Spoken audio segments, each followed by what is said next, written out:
obviously emotions behind it, former team. Man, I wanted this so bad. I wanted this one so bad. This is just the icing on the cake, the cherry on top, to play in, to be able to beat them. Another goal scratched off. I told you it was going to the playoffs. Everybody, mostly all y'all looked at me like I was crazy when I first said that. I fucking told y'all.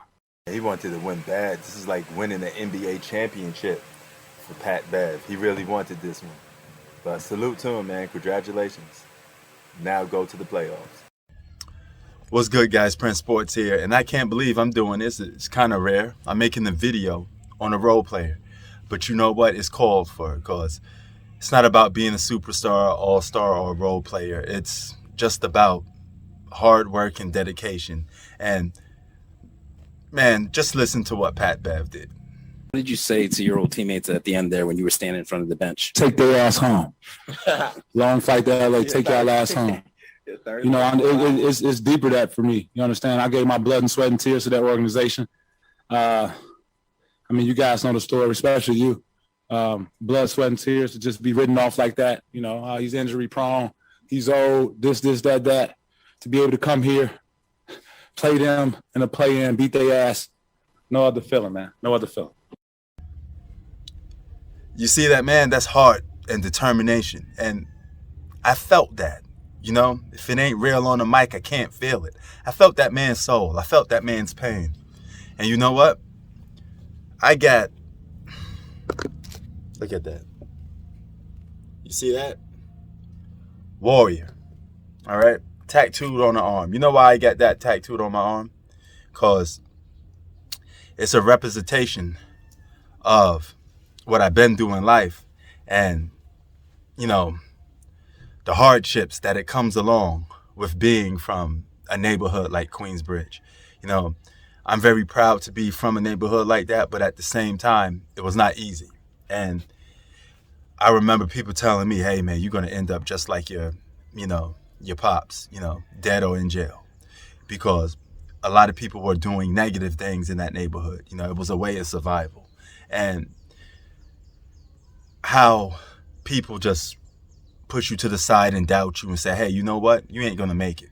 You know, you just put you to the back burner, say you're done, and you got to fight for survival. And you fight not only to prove people wrong, but to be the best person you can be.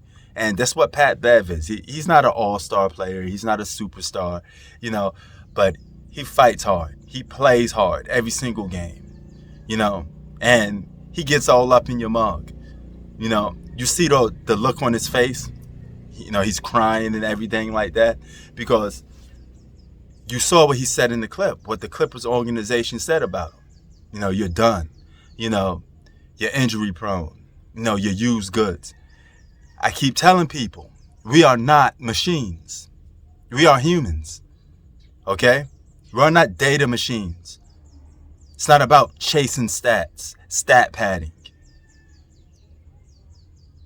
People have feelings. They have emotions. And you saw it pour out of that man in that game. And I got to take my hat off and salute to Patrick Beverly. You went out like a warrior. You helped lead your team to the playoffs. And that's what I'm talking about, man. Putting it all on the line for the common goal, which is to win. That's what sports is all about. It's about competing and it's about winning.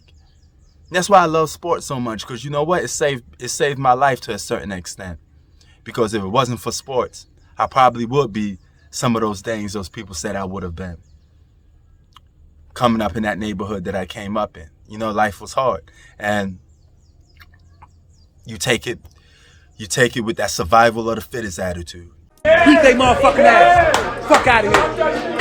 Fuck out of here. Weak ass Clippers. Yeah. What I say in the beginning of the year? What I say? Hey, we going to motherfucking playoffs. Hey, check that goal off now, folks. Yeah. Check that goal off now. Bad boys. I told you.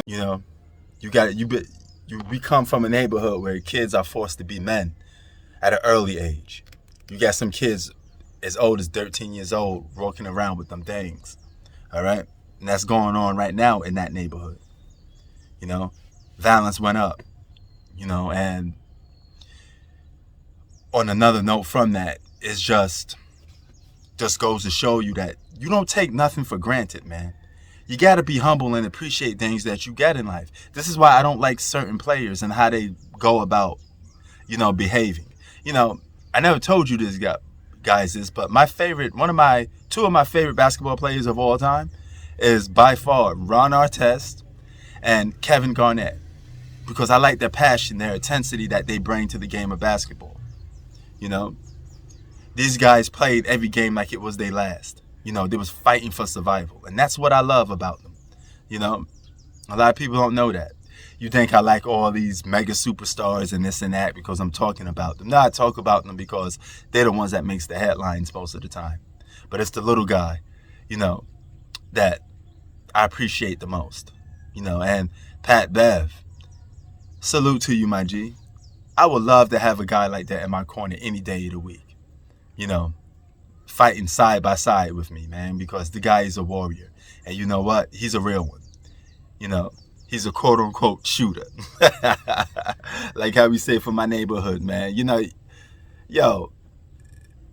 I felt that in my soul, man. I mean, I literally had like a tear or two come down my eye because I started to look at that man's passion, and I had the same look on my face when I proved all my doubt was wrong. Oh, you can't do this, you can't do that.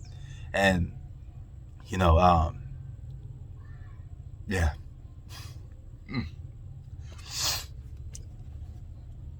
Prince Sports out, man. I'm good.